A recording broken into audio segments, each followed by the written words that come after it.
ମୋତେ ଗୋଟେ କଥା କୁହ ଭାଇ, ମାନେ ଯେ ଫେସବୁକ୍ରେ ନୂଆ ନୂଆ କ୍ରିଏଟର୍ ସବୁ ବାହାରୁଛନ୍ତି ଛୋଟ ସ୍ମେଲ୍ ବାଲା। ଆଚ୍ଛା, ସେମାନଙ୍କୁ ଲାଇକ୍ କମେଣ୍ଟ କରିବା ପାଇଁ ଏତେ ପ୍ରଶ୍ନ ଉଠୁଛି ଯେ ମୁଁ କହିବା ପାଇଁ ଚାହୁଁଛି ଯେ ଛୋଟ ଗୋଟେ ସ୍ମଲ୍ କ୍ୟାରେକ୍ଟର୍ ତା ଜୀବନରେ ସେ କ'ଣ କରୁଛି ନ କରୁଛି ସେମାନଙ୍କୁ ଲାଇକ୍ କରିବା ପାଇଁ ଏତେ ମେହନତ କାଇଁ ଲାଗୁଛି। ଆଉ ବଡ଼ ଯେଉଁମାନେ ପୁରୁଣା କ୍ୟାରେକ୍ଟର୍ ହେଇଗଲେ ନା, ଫେସବୁକ୍ରେ ନିଜର ସୋସିଆଲ୍ ମିଡ଼ିଆ ଆଗକୁ ଆଗେଇ ଗଲେ ନା, ସେମାନଙ୍କର ଲାଇକ୍ କମେଣ୍ଟ ଏତେ ସ୍ପିଡ଼ରେ ଭାଗୁଛି କ'ଣ ପାଇଁ, ଭଲ ଏତେ ସ୍ପିଡ଼ରେ ଭାଗୁଛି କ'ଣ ପାଇଁ? ଆପଣ କେବେ ଚିନ୍ତା କରିଛନ୍ତି? କେବେ ଚିନ୍ତା କରିବେ ଆଉ? ଆପଣମାନେ ନିଜେ ଜାଣିନାହାନ୍ତି ପରା। ମୁଁ କହିବା ପାଇଁ ଚାହେଁ ଯେ ଗଲତି ଆପଣମାନେ ବଡ଼ କ୍ୟାରେକ୍ଟର ସାଙ୍ଗରେ ତ ମିଶିଗଲେ, ସେ ଯାହା କହିବ ତା ଗାଣ୍ଡରେ ନାଗିବ ତ ଆପଣମାନେ। ହାଁ, ଆରେ ନିଜ କଥା ଟିକେ ଭାବ। ଯେଉଁମାନେ ତମମାନଙ୍କୁ ଠକିକିନା ନେଇକି ଯେଉଁ କହନ୍ତି ଯେତେ ମାଠିବୁ ମାଠେ ସେଇଥିରୁ ପୁରା କାଟେ, ଯେମାନେ ତମମାନଙ୍କୁ ସେ କିଣିକି ଆଣି ପକେଇଛି ଯେମିତି, ଏଇଟା କ'ଣ ତମେ ବୁଝିପାରୁଛ କି ନାହିଁ? ମୋତେ ହସ ଲାଗୁଛି ଏଇଥିପାଇଁ। ମୋତେ ହସ ଲାଗୁଛି କି କାନ୍ଦ ଲାଗୁଛି ମୁଁ କିଛି ବୁଝିପାରୁନି।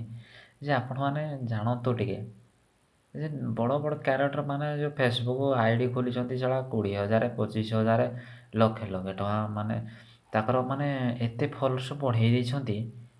ସେମାନଙ୍କ ଗାଁରେ ତମେ କାହିଁ ଯେତେ ବୁଡ଼ୁଛ ବୋଧେ ଘରେ? ହାଁ, ତୁମକୁ କିରା ମିଳୁଛି ତାଙ୍କ ଗାଁରେ ଦୌଡ଼ିଲେ? ଖାଲି ଲାଇକ୍ କମେଣ୍ଟ ସେୟାର କରିଦେଲେ ଆଉ ତାଙ୍କ ଭିଡ଼ିଓଟାକୁ ବହୁତ ଭଲ ଲାଗୁଛି କି? ମୁଁ କିଛି ବୁଝିନି ପାରିବାର, ମାନେ ଅସୁବିଧା କ'ଣ ହେଉଛି? ମାନେ ତାଙ୍କ ଭିଡ଼ିଓଟା ବହୁତ ଗୋଟେ ପୁରୁଣା ଷ୍ଟାଫ୍ ଆଉ ନାଇଁ, ସେମାନଙ୍କ ପୁରୁଣା ଷ୍ଟାଫ୍ ଆଉ ସେମାନଙ୍କ ଭିଡ଼ିଓଟା ଆମେ ଭଲ ଲାଗୁଛି। ସେ ଯାହେଲେ ବି ମୋର ନିଜ ଲୋକ, ଆଉ ତାକୁ ଗୋଟେ କହିଦେଲେ ଆଉ ସେ ମୋ କଥାଟା ମାନିଦେବେ, ଏଇଭଳିଆ କି କିରା? ହାଁ, ଏଇଟା ତମର ଗଲତି, ତମେ ଜାଣିପାରୁନ ତମେ କେତେ ଗଲତି କାମ କରୁଛ। ତାଙ୍କ ଗାଣ୍ଡରେ ନାଗିବ ବୋଲେ ତମକୁ କିଛି ମିଳିବନି। ତମେ ଜାଣ, ବଡ଼ ବଡ଼ ଯେଉଁ ଫେସବୁକ୍ ଆଇ ଡ଼ି ମାନେ ଖୋଲିକିନା ରଖିଥିନି କି ସବୁ, ତାଙ୍କ ଗାଣ୍ଡରେ ଯଦି ଲାଗିବ ତମେ କିଛି ପାରିବନି।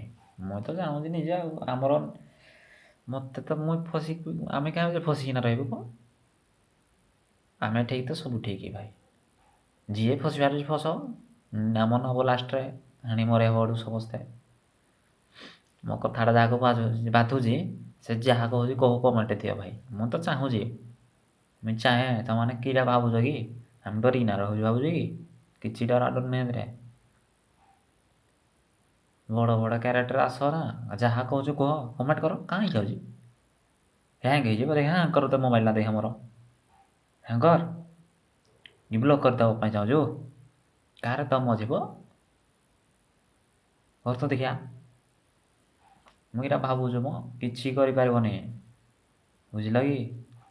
କିଛି କରିପାରିବନି। ଚିହ୍ନିକିନା ରଖ, ଏଇ ଫେସ୍ଟା ଦେଖିଥା। ମୁଇଁ କହିଲି ବଡ଼ କଥା ନୁହେଁରେ ଭାଇ। ତମମାନେ ଭିଡ଼ିଓ ଅପଲୋଡ଼ କର, ତମ ଗାଁରେ ସମସ୍ତେ ନାଗିବେ। ତମେ ଭାରି ଲକ୍ଷେ ଲକ୍ଷ ଟଙ୍କାର ଯେମିତି କିଣିକିନା ରଖିଛ ପିଲାରା ହବ। ହାଁ, ତମମାନଙ୍କୁ କାହିଁ ଲାଇକ୍ କମେଣ୍ଟ କରିବାକୁ ବାଳ? କାହିଁ କରିବେ ସମସ୍ତେ ଏଇଭଳିଆ? ହାଁ, ଶଳା ହେଇଥିପାଇଁ ମୁଇଁ ଜାଣେ ଯେ ଆମେ ଛୋଟିଆ ମାନେ ଯେତେ କ୍ୟାରେକ୍ଟର ଥାଇକିନା ବି ଶଳା ସେମାନଙ୍କୁ ଲାଇକ୍ କମେଣ୍ଟ ଆସୁନି, ଖାଲି ବଡ଼ ବଡ଼ରାକୁ ବେଶୀ ଯାଉଛି ଭାରି। ଏରା ଇନି ଗଲତି କିଆଁ କରୁଛନ୍ତି? କ'ଣ ପାଇଁ ଏଇଭଳିଆ ଗଲତି ହେଉଛି ନା? ମୁଇଁ ସଦାବେଳେ ଚାହେଁ ଯେ ଭାଇମାନେ ତମେ ଛୋଟ ଫେସବୁକ୍ ଆଇଡ଼ି ଗୋଟେ ଖୋଲିଲ, ଫାଷ୍ଟ ନୂଆ ନୂଆ ଖୋଲୁଛ ପରା, ତମେ ଗୋଟେ ବୁଝିବା ପାଇଁ ଚେଷ୍ଟା କର। ତମମାନେ ଯଦି ଫେସବୁକ୍ରେ ନୂଆ ନୂଆ କାମ କରୁଛ, ଏଇ ଯେଉଁ ବଡ଼ ବଡ଼ିଆ ବାଣକୁ ଯେଉଁ ଯାଉଛନ୍ତି କି, କିଛି ମିଳିବନି ଭାଇମାନେ, ଏଥିରେ କିଛି ମିଳିବନି। ତମମାନଙ୍କୁ ଫଲୋର୍ସ ବଢ଼େଇବ କିନ୍ତୁ କରେଇବ, ଲାଷ୍ଟରେ ନେଇକି ତମକୁ ଏମିତି ଗାଇଁଟେ ମାରିଦେବେ, ତମେ ଲାଷ୍ଟରେ ନିଜେ ଫସିଯିବ ତଳେ। ହେ ଗୋଟେ ଦୁଇ ଦିନ ଆଉ ନାହିଁ, ଗୋଟେ ଦୁଇ ଦିନରେ 10ଟା ଖଣ୍ଡେ ଅତି ବେଶୀରେ ଫଲୋର୍ସ ବଢ଼େଇବେ। କଥା କହୁଛନ୍ତି ଫୁଟାଣିଆ, ମୁଁ ତ ଶୁଣିଛି ସେଇଭଳିଆ ଆଉ, ନିଜେ କହି ଜାଣୁଛି ନିଜେ ଆଉ। ଫୁଟାଣିଆ କଥା କହୁଛନ୍ତି ବେଶୀ ଆଉ, କାମ କମ। ଏଇଟା ମନେ ରଖିଥାଅ, କାମ କମ କରେଇବେ, ଖାଲି ଫୁଟାଣିଆ ବେଶୀ କଥା କହି କହି ତମକୁ କାମ ଦେଖେଇବେ ଯେ ଲାଇକ୍ କର ସେୟାର କର, ଲାଇକ୍ କର ସେୟାର କର। ଏଇଟା କିରା କାମ? ଯେ ସେୟାର କରିବ ଯେ ଆଉ ମୁଇଁ ତୁମର ସପୋର୍ଟ କରିଦେବି ତୋତେ ପିନ୍ ରଖିଦେବି ଗୋଟେ କହୁନାହାନ୍ତି କି ଲାଇଭ୍ ଡେଲି ଆସୁଛନ୍ତି ପରା। ଆରେ ଲାଇଭ୍ରେ ଡେଲି ଆସୁଛନ୍ତି ମୁଇଁ ଦେଖୁଛି ବହୁତ ଗୁଡ଼ା ଆଇଡ଼ି ଏ ବଡ଼ ବଡ଼ ଏଇ ଯେଉଁ ଫେସବୁକ୍ କ୍ୟାରେକ୍ଟର ମାନେ ଅଛନ୍ତି ଯେଉଁ ବଡ଼ ବଡ଼ ଲକ୍ଷ ଲକ୍ଷ 20,000 25,000ର ଯେଉଁ ଫଲୋଅର୍ସ ଧରିକିନା ଅଛନ୍ତି ଏମାନେ ରେଗୁଲାର ଆଉଛନ୍ତି ରେଗୁଲାର କାମ କରୁଛନ୍ତି କିନ୍ତୁ ତମ ଗାଁରେ ଲାଗି ଯାଉଛନ୍ତି ସେମାନେ। ତମେ ତା ଭିଡ଼ିଓଟା ଦେଖିଦେଲ ତାକୁ ବାର ସେ ମାଆକୁ କହୁଥିବ ଯେ ପିନ୍ ଡାଲେ ସେୟାର କର ଲାଇକ୍ କର କମେଣ୍ଟ କର ସେୟାର କର ଫଲୋ କର। ଏଇଟା ତୁମମାନଙ୍କର ଗଲତି। ତମେ ତାଙ୍କ ଗାଁରେ କେଁ ଲାଗୁଛ କି? ତମେ କାମ ଶିଖିବ ବୋଲି ଭାବୁଛ ତାଙ୍କ ସାଙ୍ଗେ ଯାଇକିନା କିଛି ଶିଖିପାରିବନି। ଯାହା ଫେସବୁକ୍ରେ ପୋଷ୍ଟ ତାଙ୍କ ଭିତରେ ଲାଷ୍ଟ ସେନ୍ ଗାଇଁଟେ ନ ମାରିଦେବ ମୋତେ କହିବ। ବୁଝିଲ କି? ଗାଇଁଟେ ଯଦି ନ ମାରିଦେବ ମୋତେ କହିବ।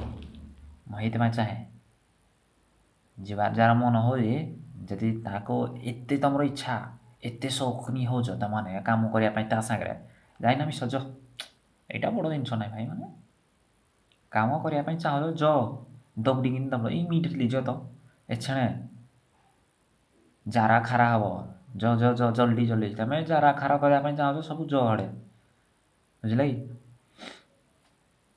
ତ ଭାଇମାନେ ଯଦି ମୋ ଯେଉଁଟା କହିଲି ବର୍ତ୍ତମାନ ଆପଣ ବୁଝିପାରୁଥିବେ ତ ମାଇଣ୍ଡରେ ଯଦି ନେଇପାରିବନି ଏ କଥାଟା ଆପଣମାନେ ଠିକ୍ ବୁଝିପାରିବେ ଯେ ମାନେ ଆମେ ଛୋଟମାନଙ୍କୁ ଯେଉଁଟା ନୂଆ ନୂଆ କରୁଥିବ ସେମାନଙ୍କ ସାଙ୍ଗରେ ବେଶୀ ଭଲ ପାଇବା କି ଖରାପ ଏଇଟା କି ବଡ଼ମାନେ ଯେଉଁଟା ନୂଆ ସେମାନେ ତ ପୁରୁଣା ହେଇଗଲେ ସେମାନଙ୍କ ଗାଁରେ ଲାଗିବ ବୋଲି କି ତୁମମାନଙ୍କୁ କିଛି ପଚାରିବନି। ଏଇଟା ମନେ ରଖିଥାଅ।